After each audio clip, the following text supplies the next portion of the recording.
Tumbuhan tumbuh dari apa? Dari tanah, masuk di dalam mulut kita. Kira-kira kita bisa nggak hidup dengan tanpa tumbuhan? Bisa. Kira-kira kita bisa nggak tanpa udara? Kita kira-kira bisa nggak tanpa air? Katanya manusia itu lebih sempurna, tapi kenapa di saat ini hewan lebih sempurna dari manusia? Hewan lebih peka dengan keadaan alam. Hewan lebih mengerti daripada manusia, lebih mengerti daripada manusia. Kenapa harus terjadi seperti itu? Kenapa derajat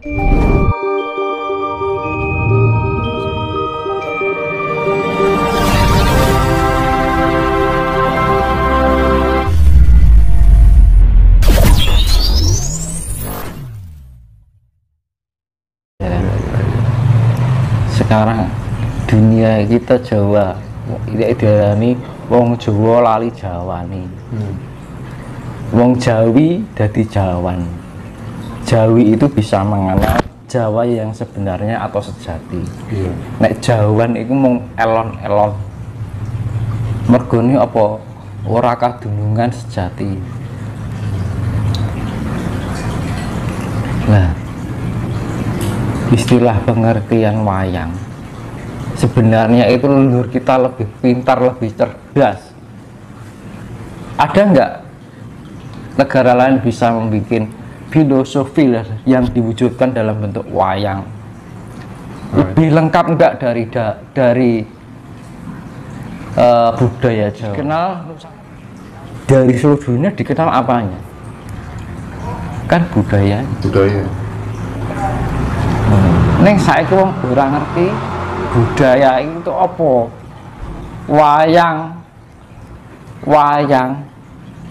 Wayang itu bukan tontonan tapi tuntunan. Banyak filosofi yang harus kita kupas. Ngono. Iya. Namun sekarang apa yang dikenal orang Jawa sekarang adalah satu, hedonisme. Orang mengumpulkan segala kemewahan itu untuk menghindari segala penderitaan hati, ben ora dianggap rendah, biar dianggap ya itu sifat gengsi itu yang paling berbahaya. Dianggap rendah, kita merasa nggak mau. Kan? Iya benar Mas. Mau sampai kapan? Kalau hancur, siapa yang menyesal? Alam atau diri kita? Alam baik-baik saja, karena alam bergerak secara refleksi alam, menyalahkan diri. Kalau kita gatal, pasti kita garus-garus. Alam pun juga begitu. Hati nuraninya di mana? Kita punya rasa, diberikan anugerah sama Tuhan untuk merasakan, bukan untuk menguasai. Iya kan? Karena apa? Ketika pikiran dikuasai oleh rasa, itu yang muncul adalah hati nuranian, bahwa yang timbul adalah kasih sayang. Tapi ketika hati dikuasai oleh pikiran, tahu sendiri apa yang terjadi. Krisis identitas diri, krisis kemanusiaan. Akhirnya apa, kita nggak ada sifat kepedulian yang dimaksud dalam pengetahuan adalah individualisme. Ya, individualisme itu akan mempengaruhi jiwa kita yang egois, karsa itu Mas, nafsu dan keegoisan. Mau sampai kapan? Dan penyesalan itu pasti akan hadir, bukan di depan tapi di belakang, karena orang sekarang lebih pengen menikmati daripada merasakan. Iya kan? Tapi mohon maaf Mas, ada nggak sebenarnya upaya untuk meminimalisir potensi bencana-bencana yang kemudian akan terjadi akibat ulah manusianya itu sendiri, secara konkret barangkali ada nggak upaya agar bisa meminimalisir hal itu? Seperti yang saya pernah jelaskan di konten-konten berikutnya, sebelumnya, kunci utama, saya ulangi, kunci utama adalah kita harus mengenal isi hati alam. Kita harus menyatukan diri dengan alam. Kita harus bisa memahami keinginan alam. Kita hidup dari mana toh? Alam. Kita makan dari apa? Hasil bumi dari alam. Kita bisa berhidup dengan apa? Amin. Kita akan kembali kemana? Ke alam juga. Jawabannya cuma satu kan? Dan kita sekarang menjadi apa? Banyak mayoritasnya daripada minoritas. Ya, itu fakta. Kenapa harus begitu? Karena apa? Manusia kehilangan kasih sayang, lebih mengutamakan individualisme, hedonisme, imperialisme, konsumerisme. Dia lebih bahagia dengan sebuah kemewahan hidup yang sifatnya material. Bisa beli mobil, pengen nyaman, bisa segala apa yang diinginkan ingin tercapai. Karena pandangan seseorang, aku punya cita-cita. Nah, cita-citanya sebagai apa? Dokter, sebagai pilot.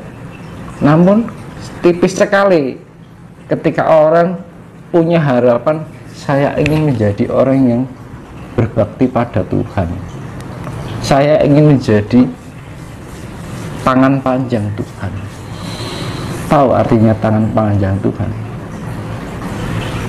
Kuncinya apa menjadi tangan panjang Tuhan? Ketika kita di jalan mengetahui orang yang tidak bisa apa-apa, ada orang yang cacat, kita lebih sempurna dari mereka. Apa yang harus kita lakukan? Kasih dan kasih. Namun sekarang yang terjadi adalah orang yang lebih egois dengan aku mempunyai ini, tapi lepas dari rasa bersyukur. Nah, padahal sama-sama makan nasi, sama-sama memakan hasil bumi. Kita diberikan tumbuhan tumbuh dari apa? Dari tanah, masuk di dalam mulut kita. Kira-kira kita bisa nggak hidup dengan tanpa tumbuhan? Oh, bisa. Kira-kira kita bisa nggak tanpa udara? Kita kira-kira bisa nggak tanpa air? Kira-kira kita bisa nggak tanpa matahari? Dan terus apa yang kita perbuat untuk mereka yang sudah menghidupi kita? Apa yang sudah kita perbuat? Ini alam loh, jangan buat main-main. Seharusnya kita tidak butuh pihak lain.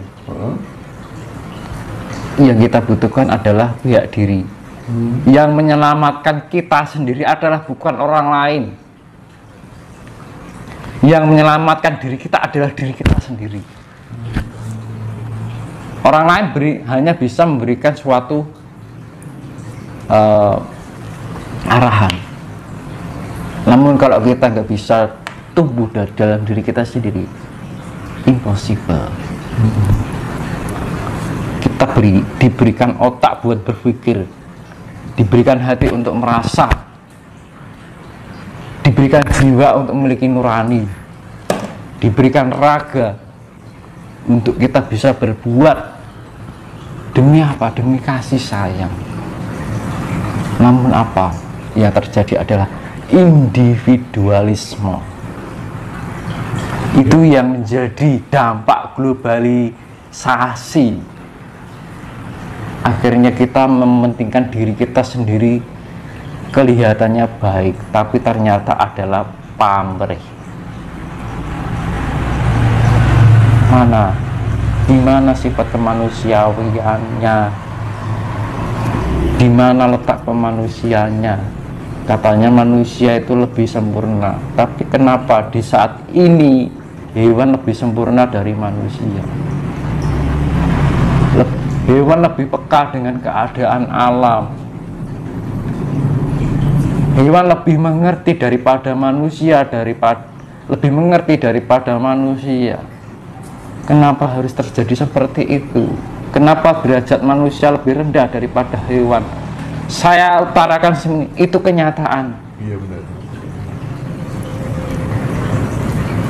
Miris dalam hati ini, kalau alam itu berbicara itu miris, Mas. Sampai kapan? Sampai kita harus berteriak dalam penyesalan? Saya memberitahukan ini biar manusia itu paham. Kita mempunyai rumah, kita mempunyai mobil mewah. Kalau ketika alam berefleksi, tidak pandang bulu, alam mencari orang-orang yang bisa berselaras dengan alam. Alam akan mencarikan orang-orang yang bisa berselaras dengan alam. Orang akan mencari orang-orang yang mempunyai kasih. Namun ketika alam tidak menemukan orang-orang yang tidak bisa memahami alam itu sendiri, saya tidak bisa mengungkapkan apapun, karena saya yang namanya adalah karuna, belas kasih Tuhan yang tidak bahagia. Di dalam ajaran Hindu yang namanya karuna, artinya belas kasih Tuhan yang tidak bahagia. Itu merupakan belas kasih Tuhan, daripada hidup hanya akan menjadi suatu kehancuran.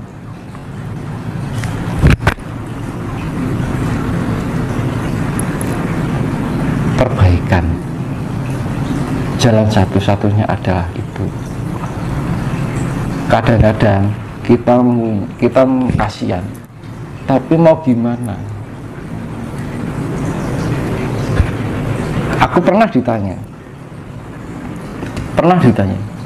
Mas, ini gimana? Aku nggak bisa ngomong apa-apa. Karena apa? Sebenarnya alam itu sudah memberikan petunjuk yang jauh-jauh dari sebelumnya. Tapi kenapa manusia tidak menggunakan intuisinya untuk lebih peka dari alam?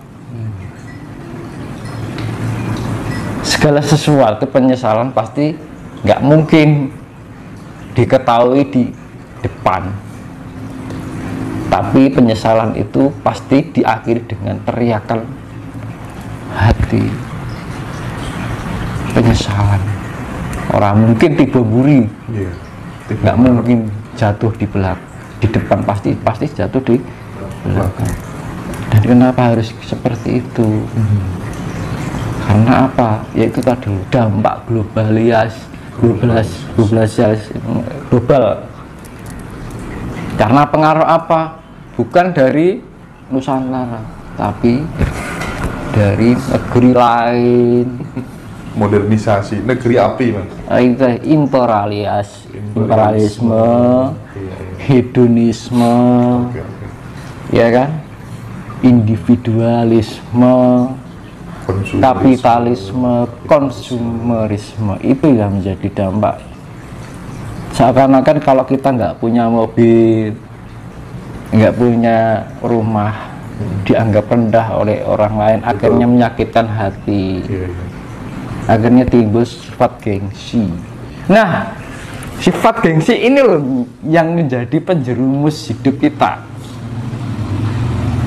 Jangan gengsi karena gengsi itu adalah kebalikan dari sifat rendah hati. Nah, rendah hati itu tumbuh dari mana? Kasih sayang.